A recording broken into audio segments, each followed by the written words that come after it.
Now, I want to go to tourism and borders. We're looking at more interstate borders opening up. All of them opened up except for Western Australia by Christmas. That's great news, especially for tourism businesses right around the country. In all of the states, perhaps except Western Australia, they'll be really looking to ramp things up and employ people and get some money through their tills again. So I want to check in on the state of South Australia now, and I'm joined by the head of the South Australian Tourism Industry Council, Shaun. Thanks for joining us, Shaun. You must be rapt that more borders are going to come down. You'll lose more South Australians holidaying elsewhere, but you'll be hoping you can attract even more business from interstate. Yeah, it's great to be with you, Chris. This is a fantastic development for our industry. Victoria is our #1 visitor market. Over 1 million people a year come to South Australia from Victoria, generating hundreds of millions, actually nearly $900 million of economic activity in our state. And that's about jobs and saving our businesses. And we're really grateful that our state government has a pragmatic approach to border openings, keeping the community safe, but also opening borders when they can to make sure the economy stands up and business can survive. Well, they've been pretty slow on the uptake, in my view, but it's going in the right direction now. And, of course, you've got the Test cricket next month. That's probably the first big event you've got to lure people to South Australia, apart from the wines and the beaches and the food and the flinders that are there all the time. Yeah, we've seen record regional tourism over the last 3 or 4 months, Chris. It's absolutely South Australians and some of our interstate markets have been flocking around our regions and visiting places like the Flinders Ranges, Kangaroo Island, going to the Limestone Coast. We know that a lot of Victorians are very keen to get across to places like Rhodes, where they go for their summer holidays.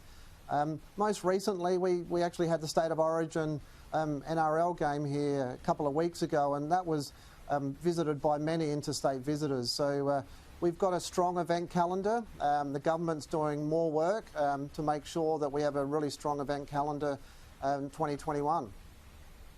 Well, speaking of that event calendar, I cannot understand why the state government has scrapped the Clipsal 500. That's a fantastic event. The supercars on the streets of Adelaide are on a track that's pretty similar to the old Grand Prix track. Why on earth have they scrapped such a successful event?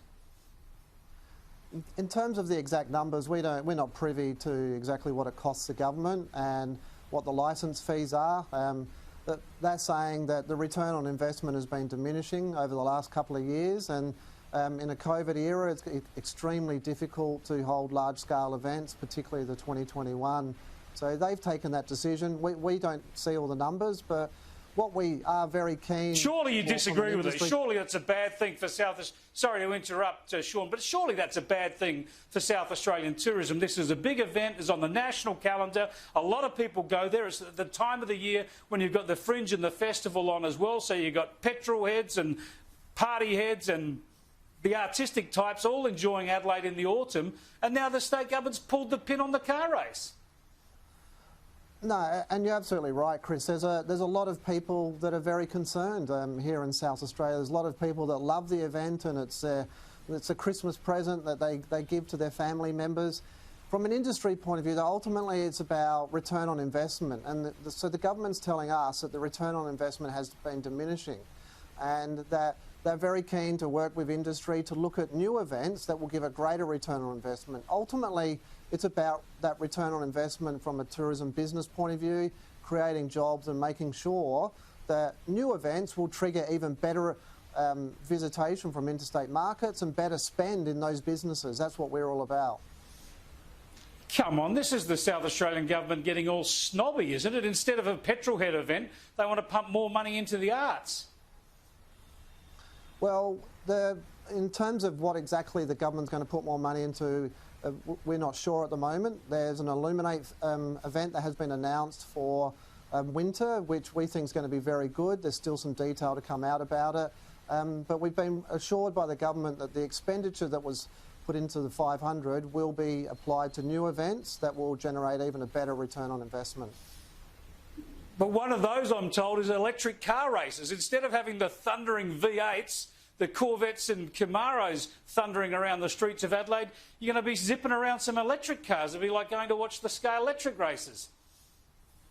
There's certainly been a lot of discussion over here over the last couple of years about Formula E, the electric cars, and I'm sure that'll be one of the things that the government will be looking at. We're very keen to work with them to look at those opportunities and exactly, you know, which events stack up to provide that best return on investment. We're still at the beginning of that discussion. Thanks for joining us, Shaun. I appreciate it. Thanks, Chris. Shaun de Bruyn there from the South Australian Tourism Industry Council. As you know, I'm a former South Australian. I love South Australia. And I'm not a petrol head, but it's a great event. Why would you pull the plug on the supercars on the streets of Adelaide?